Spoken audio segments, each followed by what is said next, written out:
كان الأستاذ العقاد يعني ماهوش كاتب إسلامي، هو أديب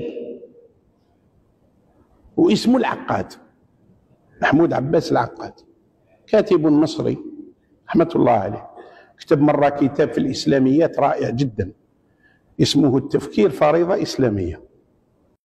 العقاد المبتدع الضال ولا نفهمه فهو كلام رديء، لأنه هو الذي خرق له الخرق وفتق له الفتق في شتم الأصحاب وسبهم. واقرأ كتاب العقاد، عمرو بن العاص، معاوية بن أبي سفيان، أبو الشهداء الحسين بن علي.